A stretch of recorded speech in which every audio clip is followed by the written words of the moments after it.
اب میں بلا تاخیر دعوت خطاب دے رہا ہوں استاد محترم فضیلت الشیخ حضرت مولانا چودھری یاسین ظفر صاحب، وہ تشریف لاتے ہیں اور اپنے خیالات کا اظہار فرماتے ہیں۔ فضیلت الشیخ حضرت مولانا چودھری یاسین ظفر صاحب۔ بسم اللہ الرحمن الرحیم، الحمدللہ رب العالمین والعاقبۃ للمتقین والصلاۃ والسلام علی اشرف الانبیاء والمرسلین، اما بعد۔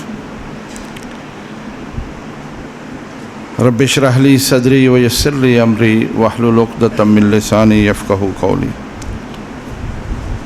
انما یأمر مساجد اللہ من آمن باللہ والیوم الآخر اقام الصلاۃ وآتى الزکاۃ ولم یخش الا اللہ فعسى اولئک ان یکونوا من المہتدین۔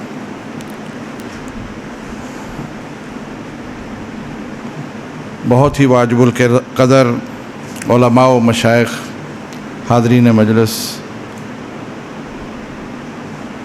یہ اپنی نوعیت کا ایک بہت ہی منفرد پروگرام ہے جو ہمارے احباب نے مرتب کیا ہے، جس میں آپ جیسے قابل قدر، قابل عزت لوگ جو مساجد کے متولی بھی ہیں، صدور بھی ہیں، ناظمین بھی ہیں، ان کو جمع کیا گیا ہے،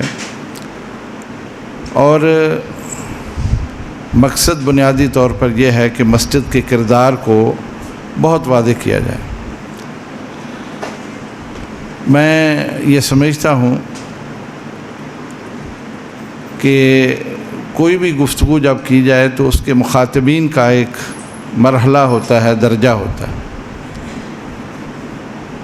اس وقت آپ میرے سامنے موجود ہیں، یہ مسجد کا وہ طبقہ ہے جو بہت ذمہ دار بھی ہے، حساس بھی ہے، کیونکہ مسجد سے متعلق تین طرح کے لوگ ہوتے ہیں۔ ایک انتظامیہ ہے، مقتدی ہوتے ہیں، اور اس کے ساتھ امام یا خطیب ہوتا ہے۔ یہ تین طبقات مساجد سے تعلق رکھتے ہیں، لیکن ہمارے پاکستان میں ایک چوتھا گروہ اور بھی ہے، اور میں اگر یہ کہوں کہ ہر مسجد میں کچھ بابے ہوتے ہیں، ماشاءاللہ سے ان کا بھی بڑا مؤثر کردار ہوتا ہے۔ کوئی امام کی حاضری لے نہ لے، فرشتے آئے نہ آئیں، وہ بابے جو ہے نا امام کی حاضری ضرور لگاتے ہیں، اور یہی نہیں بلکہ ہر نئے آنے والے آدمی کا وہ پورا خیال کرتے ہیں، اس کی سیکورٹی وہی کرتے ہیں۔ لیکن وہ چونکہ کسی کے ہاتھ نہیں آتے اور آج بھی اس مجلس میں نہیں ہوں گے، لہذا ہمارے وہ مخاطب نہیں ہیں، اور میرا خیال آپ کو بھی ان سے واسطہ پڑتا ہوگا، بہت سارے آپ کے کاموں میں وہ بھی مداخلت کرتے ہوں۔ ہماری حالانکہ جامعہ سلفیہ کی مسجد ہے، تو آپ کے علم میں ہے کہ سینکڑوں بچے ہیں، اہل محلہ سینکڑوں وہاں آتے ہیں، اور ہر وقت مسجد بھری رہتی۔ اس کے باوجود ماشاءاللہ ہم بھی ایسے بزرگوں سے مستفید ہوتے رہتے ہیں، بہت سارے ہمارے کاموں میں وہ بھی مداخلت کرتے ہیں، اور یہ کوئی بھی مسجد اس سے مستثنیٰ نہیں۔ بہرحال اللہ رب العزت آپ لوگوں کو مزید عزت سے نوازے۔ آپ لوگ بہت قابل قدر ہیں، بہت عظیم لوگ ہیں آپ۔ مسجد کا انتظام انصرام کرنا یہ تو انبیاء کی سنت ہے۔ حضرت ابراہیم علیہ السلام جب انہوں نے بیت اللہ تعمیر کر لیا تو اللہ تعالیٰ نے تو انہیں حکم دیا تھا، طاہر بیتی للطائفین والعاکفین ورقاء السجود، کہ اس مسجد کی طہارت، پاکیزگی، صفائی، اس کا اہتمام کرو۔ ان لوگوں کے لیے جو یہاں طواف کرنے آئیں، اعتکاف بیٹھیں یا یہاں نمازیں پڑھیں، تو یہ تو انبیاء کی سنت ہے، یہ تو غیر معمولی کام ہے جو اللہ رب العزت آپ کے ذریعے سے لے رہا ہے۔ ویسے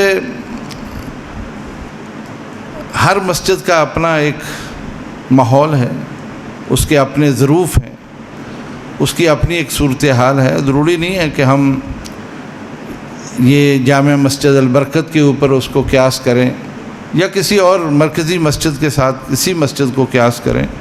ہر مسجد کے اپنے حالات ہیں، اپنے ظروف ہیں، اور آپ حضرات یقیناً بہت ہی دانشمندی اور بصیرت کے ساتھ ہی اپنے اس ماحول کو چلا رہے ہوں گے، لیکن کچھ چیزیں کامن ہیں، کچھ چیزیں مشترک ہوتی ہیں، کچھ چیزیں ایسی ہیں کہ جنہیں ہر جگہ پر اپلائی کیا جا سکتا ہے، ہر جگہ ان کا تجربہ کیا جا سکتا ہے، جس کے ذریعے سے بہتر نتائج لیے جا سکتے ہیں۔ اور یہ بات بھی ہم تک پہنچتی ہے، آپ تک بھی، آپ کو بھی اس بات کا احساس ہے۔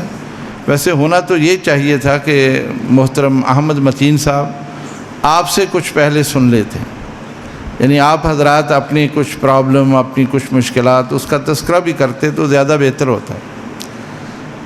لیکن چلیے،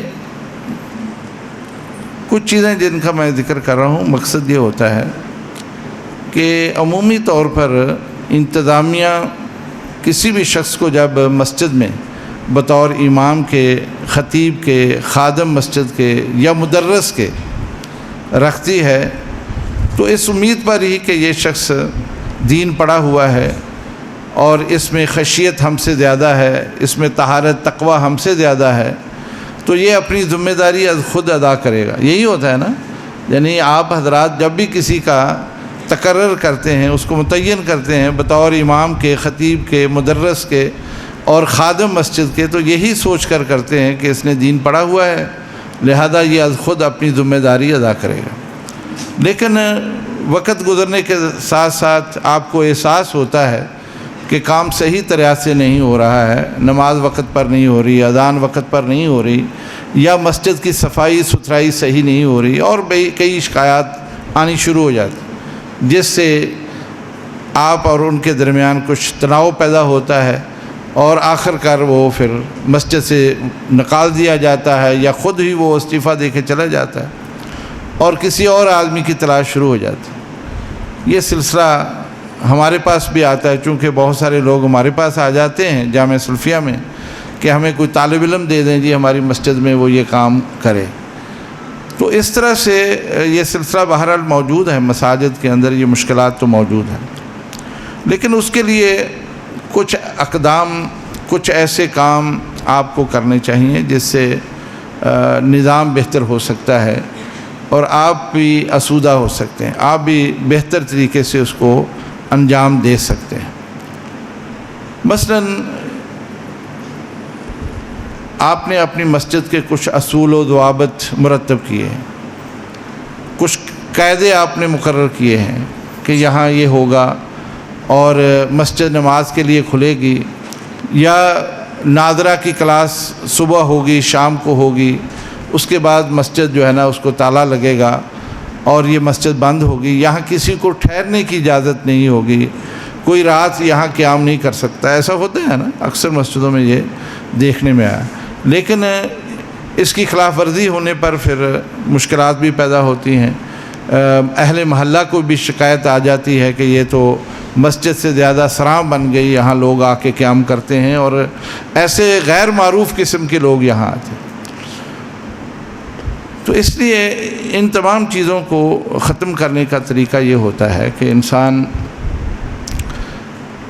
جو امام مسجد ہے اس کی کچھ ذمہ داریاں لگا دیں۔ آپ صرف اس کو نماز تک نہ رکھیں، اس کی ذمہ داری کچھ اور بھی لگائیں۔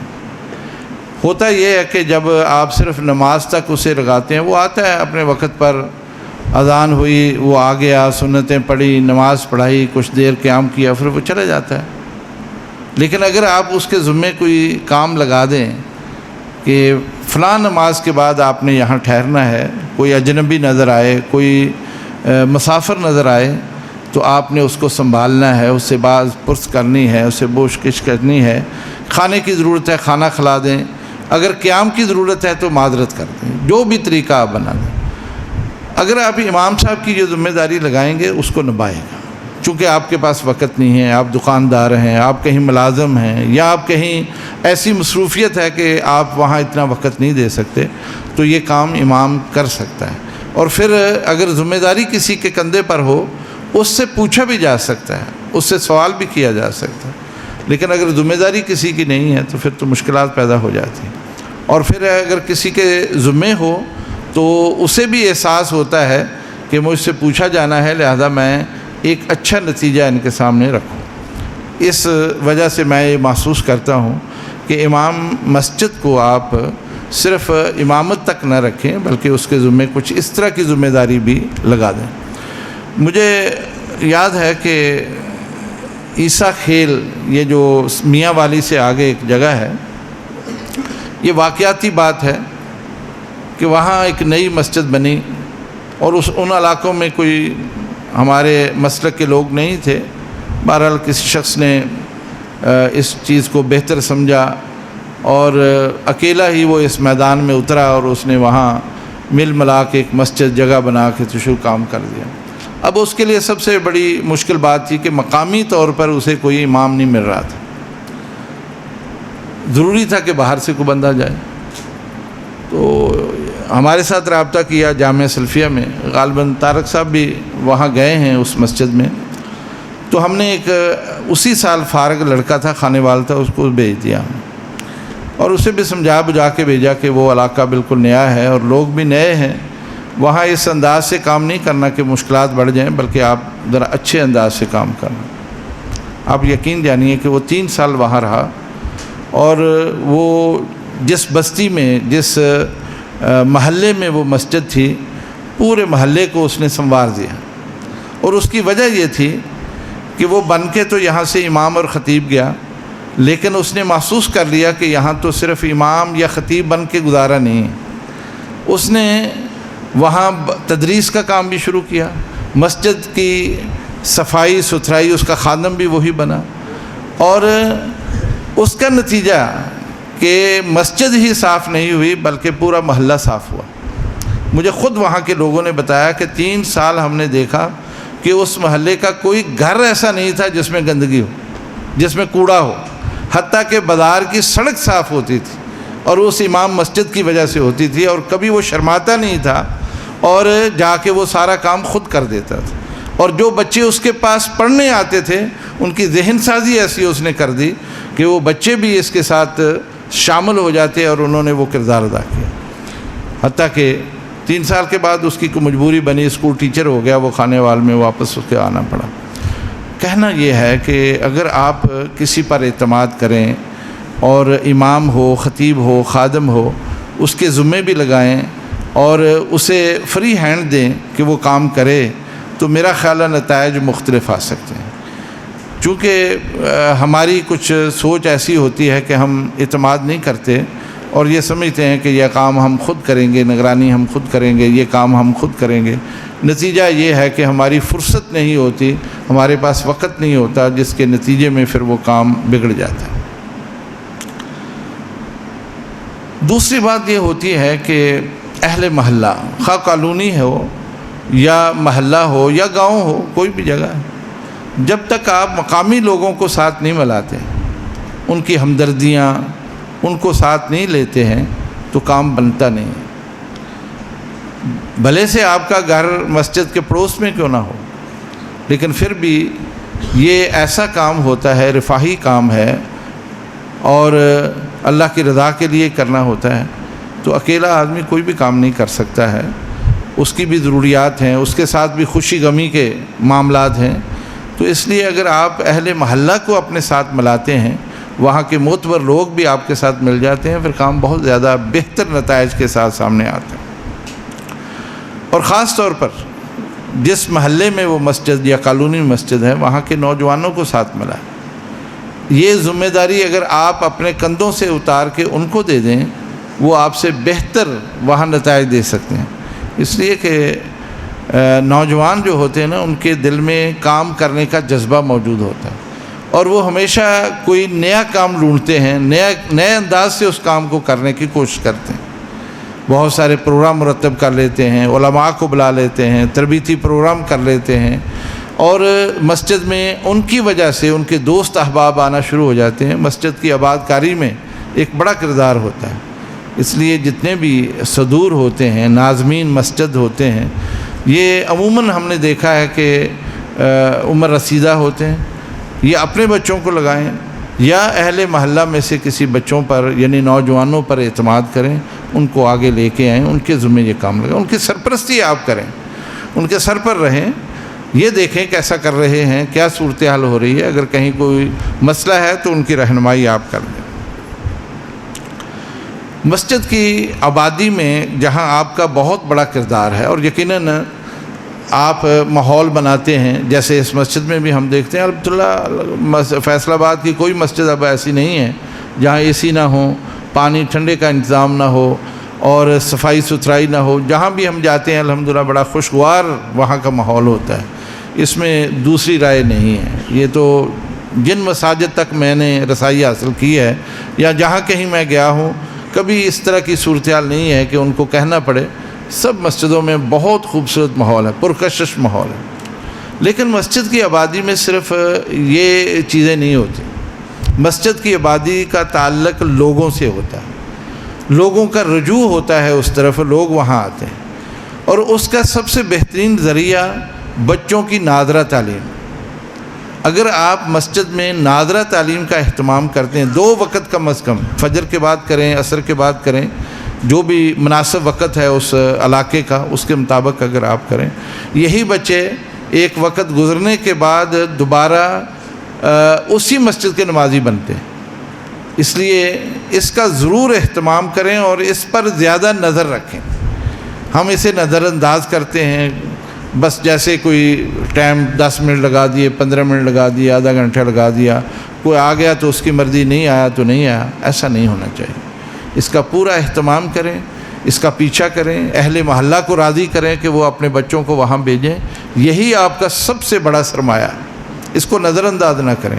آپ کی مسجد کی آبادی ان بچوں سے ہوتی ہے، اور کوئی بھی نماز ہو تو وہ بچے بھی آ جاتے ہیں، جمعے کے خطبے میں بچے آتے ہیں، عید کا وہاں اجتماع ہو تب آتے ہیں، کوئی اگر تقریب ہو تب بھی وہ بچے آ جاتے ہیں۔ اس لیے یہ اہتمام جو بھی ناظم یا صدر مسجد وہ کرتا ہے، وہ مسجد دوسروں سے بہت مختلف ہوتی ہے، بہت مختلف ہو جاتی ہے۔ اور میں خاص طور پر یہ ہماری مرکزی جمعیت کے ذمہ داران یہاں موجود ہیں، ان سے بھی میں عرض کروں گا کہ آپ نے فیصل آباد کو مختلف سیکٹروں میں تقسیم کیا ہے، تو اگر آپ ہر سیکٹر کا یہ مقابلہ رکھیں کہ نادرہ کے بچوں کو ہم انعامات دیں گے، جو اچھا قرآن سنائے گا، جو دعائیں سنائے گا، جو ترجمہ سنا دے گا، ہم ان کی حوصلہ افزائی کریں گے۔ اس سے ایک داعیہ پیدا ہو جاتا ہے، ایک شوق پیدا ہو جاتا ہے، اور میرا خیال اس کا اہتمام اس انداز سے اگر کر دیا جائے تو آپ دیکھیں گے کہ آپ کی کارکردگی پہلے سے کہیں بہتر ہو جائے گی، بلکہ آپ کی مصروفیت بڑھ جائے گی، اور یہی اصل میں ہر مسجد کے اندر ہونا چاہیے۔ دوسرا ایک اور چیز جو جس کا میں کم از کم، ہو سکتا ہے آپ میرے ساتھ اختلاف کریں اور یہ کرنے کا حق ہے آپ کو، لیکن میں اپنے تجربے کی روشنی میں یہ عرض کرتا ہوں، مسجد کو کبھی بھی آپ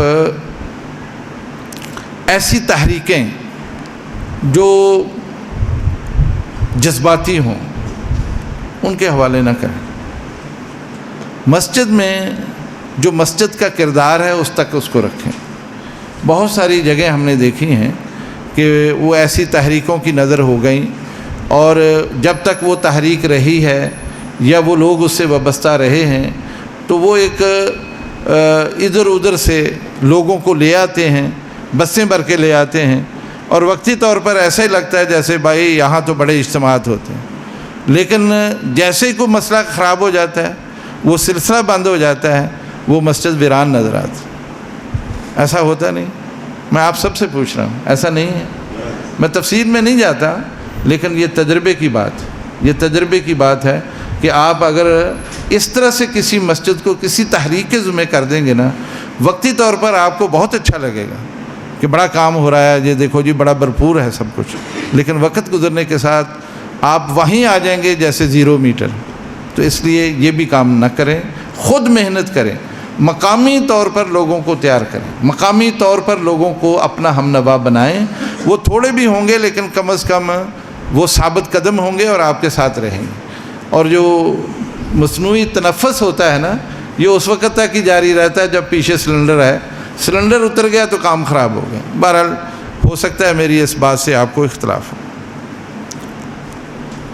مسجدوں میں اکثر اپنے جامعہ کے طلباء جو فارغ و تحصیل مختلف جگہوں پہ کام کرتے ہیں، اور ہمیشہ یہ کہتا ہوں ان کو کہ جس مسجد میں بھی آپ امام ہیں یا آپ خطیب ہیں اس مسجد میں ترجمہ کلاس بڑوں کے لیے لگائیں۔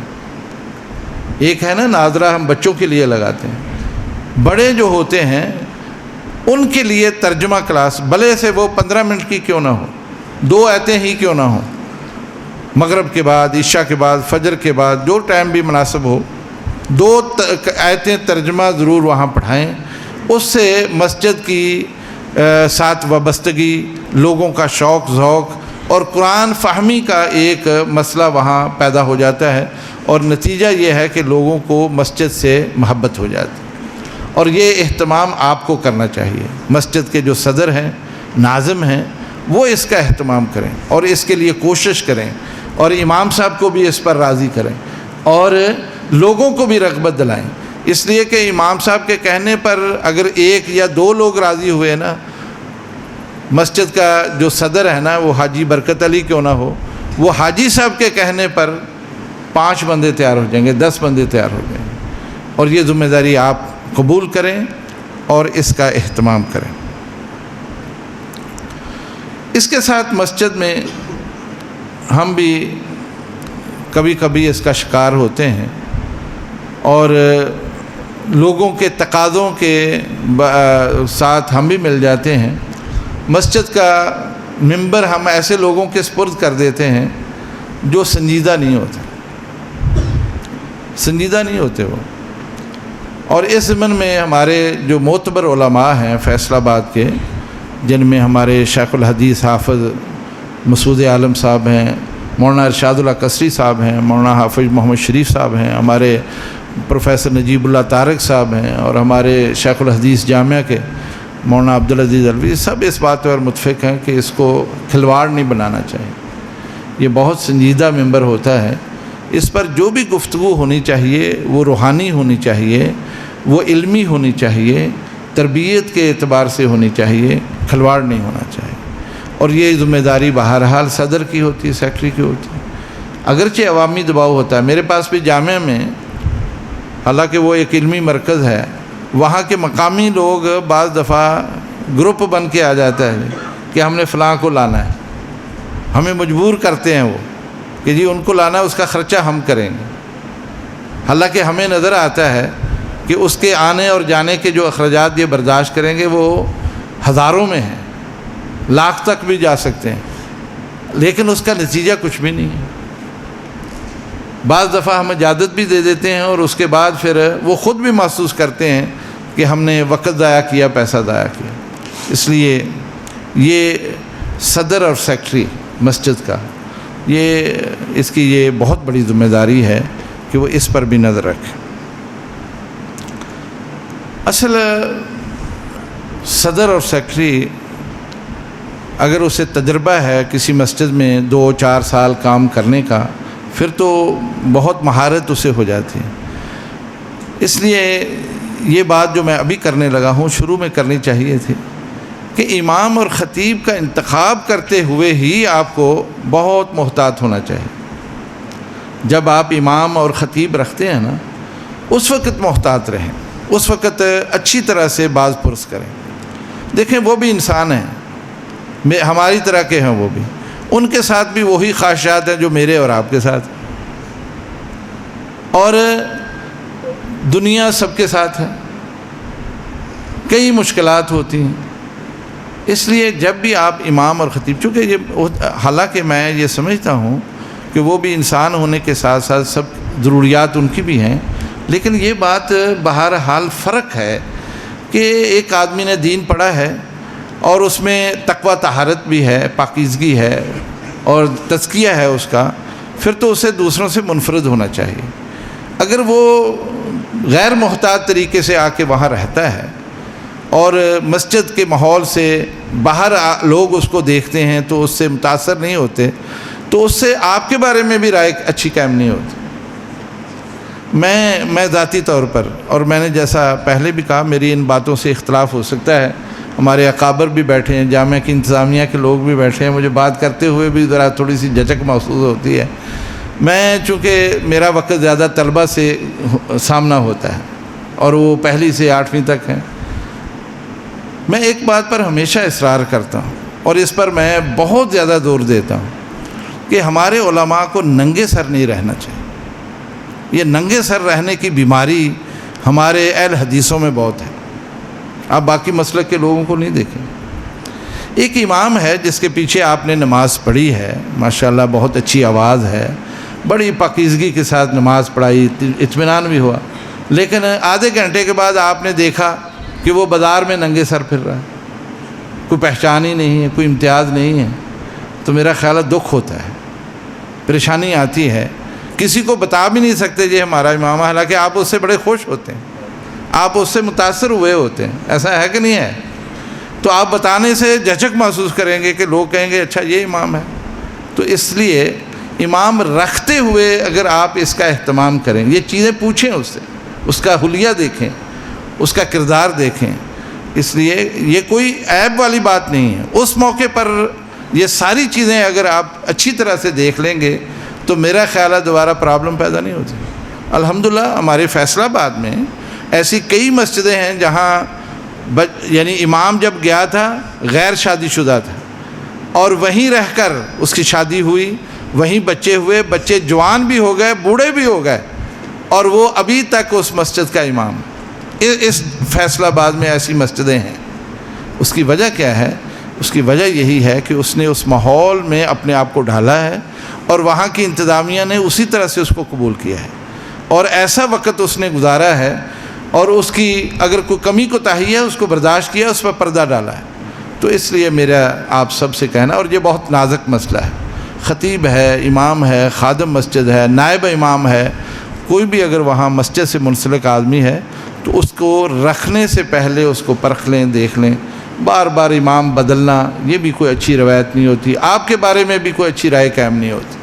مسجدیں بدنام ہو جاتی ہیں کہ جی وہ تو چسکا لیتے ہیں، وہ ایک مہینہ رکھتے ہیں پھر نیا لے آتے ہیں، تو ایسا نہیں ہونا، یہ تاثر نہیں ہونا چاہیے۔ اس لیے اس بات کی طرف بھی آپ کو توجہ دینی چاہیے۔ میرے ایک دوست ہیں گجرانوالہ میں، جانتے ہیں دوست، نام نہیں میں لیتا، وہ کہنے لگے کہ میں ایک مسجد میں، انہوں نے نا مجھے آفر کی کہ آپ خطبہ دیا کریں۔ میں نے کہا بھی پہلے آپ دیکھ لیں، ایسا نہ ہو کہ 2 جمعے کے بعد آپ کہیں نہیں جی ہم نہیں رکھتے، تو اس میں میری بڑی حد تک ہوگی۔ آپ ایسا کرنے سے پہلے 1-2 جمعے درس میرا کروا لیں۔ انہوں نے ایسا کیا، انہوں نے کہا نہیں جی ہمیں پسند ہے، بالکل ٹھیک۔ جو بات میں کرنے لگا وہ دوسری ہے۔ کہنے لگے میں جمعہ پڑھانے گیا تو اسی مسجد کا شاید صدر تھا، وہ کپڑے کا اس کا کاروبار تھا، تو وہ کہنے لگا اس خطیب نوجوان کو کہ اگر آپ محسوس نہ کریں تو کل میرے پاس دکان پر تشریف لائیں، میں کچھ ضروری باتیں کرنا چاہتا ہوں۔ میں کہا ٹھیک میں آ جاؤں گا۔ گئے، اس کے جانے پر کھانے کا اہتمام تھا اور بڑا انہوں نے ضیافت بھی کی، لیکن اس کے ساتھ ساتھ 4-5 جوڑے کپڑے دیے۔ کہنے لگے کہ آپ جمعہ صرف پڑھانے آتے ہیں، یہ کپڑے میں اس لیے دے رہا ہوں کہ جمعے کے دن آپ کا لباس سب سے عمدہ ہونا چاہیے تاکہ لوگوں کو تاثر نہ ہو کہ یہ بیچارہ مسکین ہے، یہ بیچارہ اس طرح ہے، اور لوگوں کے کپڑے اچھے ہوں اور آپ کے اچھے نہ ہوں، تو اس کا ایک پیغام اچھا نہیں جاتا۔ کہنے لگا میں نے اس کی سوچ، میں باہر انکار بھی کیا، لیکن میں اس کی سوچ سے حیران بھی ہوا اور میں نے اس کی بات مانی۔ نتیجہ یہ ہوا کہ واقعتاً لوگوں میں میرا احترام بڑھ گیا، میرے لباس کی وجہ سے بڑھ گیا، میرے اچھے لباس کی وجہ سے لوگ میری زیادہ قدر کرنے لگے۔ وہ سمجھنے لگے کہ یہ فقیر آدمی نہیں ہے، یہ ہماری جیبوں کی طرف نہیں دیکھے گا، یہ بہت باوقار آدمی ہے۔ میں آپ سے بھی عرض کروں گا، اگر آپ کے پاس امام یا خطیب وہ کمزور آدمی ہے تو کوئی بات نہیں، وہ آپ کا بھائی ہے، آپ کا عزیز ہے، آپ کا بیٹا ہے، آپ اس کے ساتھ بھی یہ سلوک کریں، آپ اس کی بھی اس طرح سے خفیہ طریقے سے مدد کریں، اور لوگوں کے سامنے اس کا جو چہرہ ہے بہت باوقار آنا چاہیے، اور اس کا اہتمام ہر جگہ نظر آتا ہوا ہونا چاہیے۔ میں طارق صاحب سے بھی عرض کروں گا، یہ ماشاءاللہ جامعہ میں ایک عرصے سے پڑھا رہے ہیں، یہ دیکھتے ہیں ہمارے اساتذہ کا ماحول، باقی بھی ان سے میں گزارش کروں گا کہ وہ دورہ کریں۔ یہاں موجود ہیں ہمارے ماشاءاللہ مہربان یہ اس معاملے میں پیش ہیں، الحمدللہ یہ پیچھے نہیں رہتے، ہمیشہ لوگوں کی اس طرح سے مدد کرتے ہیں اور یہ کام یہ کر سکتے ہیں۔ اگر یہ تھوڑا سا طارق صاحب جاگ رہے ہو نا، تو یہ آپ ذمے لگائیں اپنے نوجوانوں کے، تو یہ کام کروائیں اور سارے آئمہ کو اکٹھا کریں، ہم ان سے بھی درخواست کریں گے۔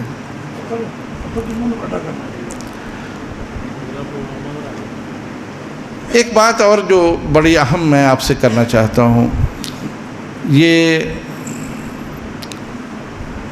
ایسی بات ہے کہ اگر آپ کے اندر یہ خوبی پیدا ہو جائے، اور یہ خوبی صرف مسجد تک نہیں ہے، آپ صنعت کار ہیں، دکاندار ہیں، تاجر ہیں، آپ امام ہیں، آپ خطیب ہیں، آپ مسجد کے صدر سیکٹری ہیں، آپ بحیثیت خاوند ہیں، بھائی ہیں، آپ چیئرمین ہیں، ایم این اے ہیں، کچھ بھی ہے، یہ خوبی اگر آپ میں پیدا ہو جائے نا، آپ کسی جگہ ناکام نہیں ہو سکتے۔ وہ خوبی کیا ہے کہ آپ میں مروت ہو۔ مروت کیا ہوتی ہے؟ مروت یہ ہوتی ہے کہ انسان اصول اور ضابطوں سے ہٹ کر معاملہ کرے۔ اصول اور ضابطہ تو آپ نے امام سے طے کر لیا، میری باتیں بری تو نہیں لگ رہی؟ میں کچھ فری زیادہ ہو رہا ہوں، شاید کچھ زیادہ ایسی باتیں کر رہا ہوں۔ مروت یہ ہوتی ہے کہ آپ اصول اور ضابطوں سے ہٹ کر کچھ معاملہ کریں۔ حضرت امیر معاویہ رضی اللہ تعالیٰ عنہ نے اپنی ایک مجلس میں وفد ایک آیا، تو اس وفد کے بارے میں یہ مشہور تھا کہ ان کے لوگ بامروت ہوتے ہیں۔ تو انہوں نے ان سے پوچھا تھا کہ آپ لوگوں میں یہ مروت کہاں سے آئی، کیسے مروت آپ میں آ گئی؟ انہوں نے کہا ہم دو کام کرتے ہیں۔ ایک کام تو یہ ہے العفاف فی الدین، دین کے معاملے میں ہم بڑے ہی کھرے سچے ہیں، قرآن اور حدیث کے ہم ماننے والے ہیں، اس کے اوپر ہر کام گاربند رہتے ہیں، اور جو بھی اسلامی تعلیمات اس کو ہم مانتے ہیں، اس میں ہم کسی بھی لچک کا احساس نہیں ہونے دیتے۔ ایک تو یہ کام۔ دوسرا جو کہ بہت اہم ہے، الاصلاح فی المعیشہ، معیشت میں ہم اصلاح کرتے ہیں، اور اس کا معنی یہ ہے کہ انسان کی جو گزران ہے، جو اس کا زندگی گزارنے کا طریقہ ہے، اس کی اصلاح کرتے رہتے ہیں۔ ہم فضول خرچ نہیں ہیں، ہم مال ضائع نہیں کرتے، اور کسی کو ہم اس حالت میں بھی نہیں چھوڑتے کہ اس کی فقر اس کو دبا کے رکھے۔ ہم اس کے اوپر بڑی نظر رکھتے ہیں، اپنی سوسائٹی میں، اپنے معاشرے میں، اپنے ذمہ داروں میں، اپنے ساتھ منسلک لوگوں میں، حتیٰ کہ غلاموں کے ساتھ بھی ہم اس کا احساس کرتے ہیں۔ تو یزید پاس ہی بیٹھا ہوا تھا، تو امیر معاویہ نے اس کو مخاطب کر کے کہا، اسمع یا یزید، یزید یہ بات سنو اور اس کو نوٹ کرو، مروت اپنے اندر پیدا کرو۔ سچی بات یہی ہے۔ اصول ضابطے ہم بھی بناتے ہیں، ادارے میں موجود ہوتے ہیں، قاعدے کلیہ طلبہ کے لیے الگ سے ہوتے ہیں، لیکن بعض دفعہ انسان ان سے ہٹ کے مروت سے کام لیتا ہے، درگزری سے کام لیتا ہے، محبت کا اظہار کرتا ہے، تحفے تحائف دیتا ہے، یہی مروت ہوتی ہے۔ تو اس لیے یہ خوبی اپنے اندر پیدا کریں۔ آپ دیکھیں گے، ابھی مجھ سے پہلے بھی یہ بات ہو رہی تھی، آپ دیکھیں گے کہ اس کے کتنے اچھے اثرات ہیں۔ اس لیے یہ کام صدر اور سیکٹری کا ہے کہ وہ اپنے اندر یہ خوبیاں پیدا کر لیں۔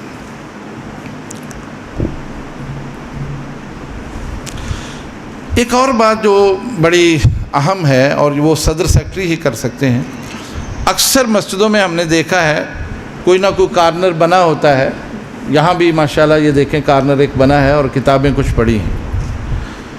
آپ ہر مسجد میں یہ کام کریں، ایک چھوٹی سی لائبریری بنائیں، اور وہ لائبریری اس جگہ پر ہو جہاں آپ کا آ کے خطیب بیٹھتا ہے، اور لوگوں کے لیے بھی وہ کتابیں، کتابچے چھوٹی چھوٹی تقسیم کریں۔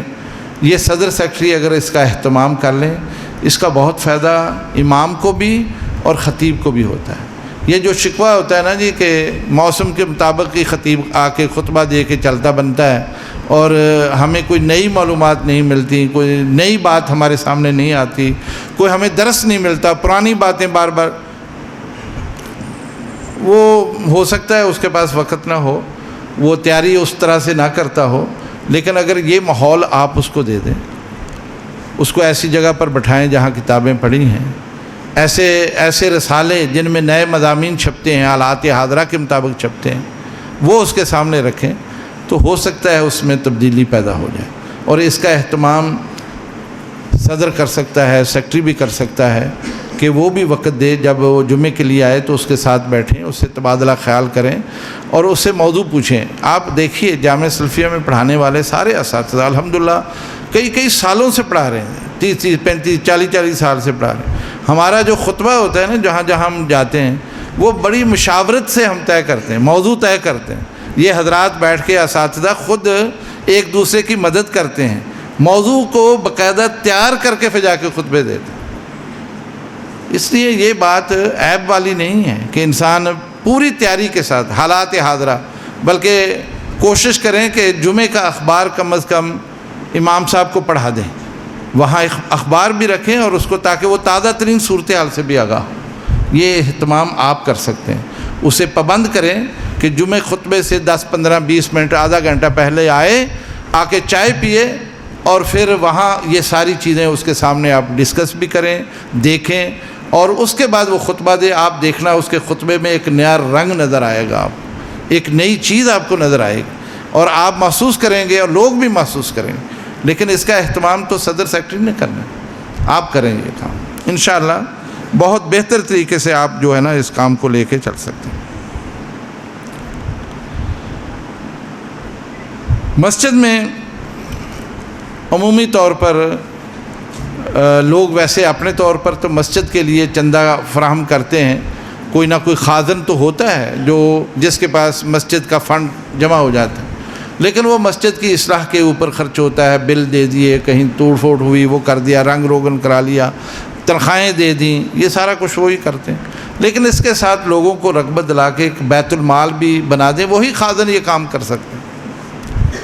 آپ کے محلے میں بیوہ ہے، آپ کے محلے میں کوئی حادثہ ہو گیا، آپ کے محلے میں کوئی اس طرح کی مشکل پیدا ہو گئی ہے، تو میرے بھائی مسجد کا کردار وہاں ضرور ہونا چاہیے۔ اور یہ کبھی نہ دیکھیں کہ کون ہے وہ آپ کا ہم مسلک ہے یا کوئی، نہ یہ چیز نہ دیکھیں، اس سے بالا تر ہو کے یہ کام کریں۔ محلے میں کوئی یتیم بچے ہیں، ان کی پرورش کر دیں، اس بیت المال کے پیسے سے کر دیں۔ بیوہ ہے، اس کی کفالت کا کام کر دیں۔ کوئی مریض ایسا علاج پڑا ہے، اس کا علاج کروا دیں۔ آپ یقین کریں کہ اس سے وہ مسجد کا کردار بڑا خوبصورت لوگوں کے سامنے ایک تصویر بنا کے آئے گا۔ یہ کام آپ ضرور کریں، اور اس پر کوئی زیادہ محنت کی، کوئی زیادہ تگ و دو کی، کوئی زیادہ اس کے لیے قانون سازی کی ضرورت نہیں ہوتی۔ وہی انتظامیہ، وہی لوگ ہوتے ہیں، صرف لوگوں کو توجہ دلانی ہے، وہ کام بڑی آسانی کے ساتھ کر سکتے ہیں۔ میرے خیال میں کافی وقت میں نے لے لیا ہے، اور بھی احباب موجود ہیں، انہوں نے بھی گفتگو کرنی ہے۔ اللہ رب العزت ہم سب کو دین پر قائم رکھے، دین کا خادم بنائے، ہم مل جل کر دین کی خدمت کریں۔ مسجدیں اللہ کا گھر ہیں، اس کے ساتھ وابستگی بڑی خوبصورت بات ہے۔ جو شروع میں نے آیت پڑھی ہے، اس میں بڑی ہی ایک پتے کی بات کہی گئی، اور وہ بات کر کے میں اپنی گفتگو ختم کروں گا۔ بات یہ کہی گئی ہے، دیکھیے کسی کے بارے میں گواہی دینا مشکل مرحلہ ہوتا ہے۔ کسی کی صداقت، کسی کی امانت، دیانت کے اوپر گواہی دینا، کیوں جی ایسا بہت مشکل کام ہے۔ آپ جلدی سے اس قیام کے لیے تیار نہیں ہوں گے کہ جی فلاں جگہ جا کے آپ گواہی دو کہ یہ آدمی ایماندار ہے، دیانتدار ہے، بہت اچھا ہے۔ بڑا مشکل مرحلہ ہے۔ لیکن جو آدمی مسجد سے وابستہ ہے نا، مسجد کی تعمیر میں، اس کی آباد کاری میں کام کرتا ہے نا، اللہ اس کے ایمان کی گواہی دیتا ہے۔ کتنی بڑی بات، اللہ اس کے ایمان کی۔ اس آیت کے اندر یہی بات کہی گئی کہ مسجدوں کی آباد کاری میں وہی لوگ حصہ لیتے ہیں جو ایمان والے ہوتے ہیں، جو آخرت پر یقین رکھتے ہیں، جو نماز پڑھتے ہیں اور زکوٰۃ بھی دیتے ہیں۔ یہ گواہی اللہ دیتا ہے۔ تو اس لیے آپ کو تو اللہ نے بہت بڑا اعزاز دے رکھا ہے، بہت مبارک کام ہے جو آپ کرنے جا رہے ہیں۔ اس لیے کھلے دل سے کریں اور بڑے شوق سے کریں، محبت سے کریں۔ اور لوگوں کی رضا کے لیے نہیں، اللہ کی رضا کے لیے کریں، اس کے لیے وقت زیادہ بھی لگے تو کوئی حرج نہیں۔ اللہ رب العزت آپ کی محنتیں کوششیں ساری قبول فرمائے۔ اقول قولی ھذا استغفر اللہ لی ولکم۔ انتہائی فکر انگیز گفتگو فرما رہے تھے، امید ہے آج کی اس گفتگو سے ہمیں تبدیلی آئے گی، اور آج کے اس پروگرام سے انشاءاللہ ہماری مساجد کا ماحول بھی بدلے گا، انشاءاللہ ہم خود بھی بدلیں گے۔